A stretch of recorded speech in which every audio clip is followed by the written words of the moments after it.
हिमाचल प्रदेश से खबर है कि पंचायत चुनावों को लेकर तैयारियां तेज हो गई है। जो यहाँ आपको बता दें, पंचायती राज मंत्री अनिरुद्ध सिंह ने कहा कि निर्विरोध पंचायतों को प्रोत्साहन राशि बढ़ाई गई है। साथ ही सरकार ने लोगों से निर्विरोध चुनाव कराने की अपील की है। पंचायत जो चुनाव होते हैं उसमें लगभग सरकार का जो खर्चा है वो 70 से 80 करोड़ रुपए का खर्चा करीबन आता है। पूरा स्टाफ, पूरी मशीनरी पूरा लगता है। तो पहले थोड़े पैसे बचाने के लिए और लोगों के सहमति रहे, आपस में भाईचारा रहे, क्योंकि इलेक्शन एक ऐसी चीज़ होती है और स्पेशली पंचायत इलेक्शन एक ऐसी चीज़ होती है जो कि घर घर में भी जो है दरार पैदा करती है। पहले निर्विरोध पंचायत के लिए प्रधान पद के लिए 10 लाख रुपए हुआ करते थे और 20 लाख रुपए बीडीसी के लिए और 30 लाख रुपए ज़िला परिषद के लिए हुआ करते थे।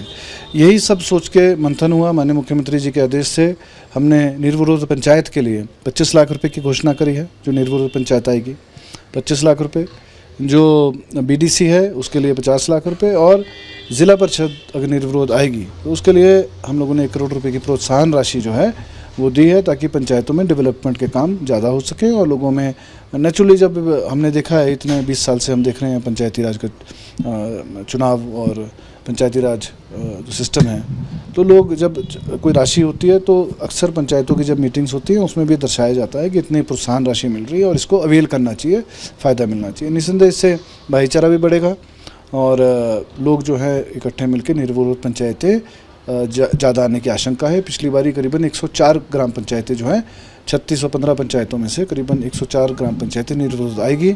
इस बारी मेरे को उम्मीद है कि हम लोग जो है ज़्यादा निर्विरोध पंचायत ला सकेंगे। सर, आरोप ये लग रहा है कि बिल के समर्थन में नहीं आई। देखिए, ऐसा है, लोग पढ़े लिखे हैं हिंदुस्तान के और बीजेपी का काम जो है वो झूठ बोलने का और बेवकूफ़ बनाने का है।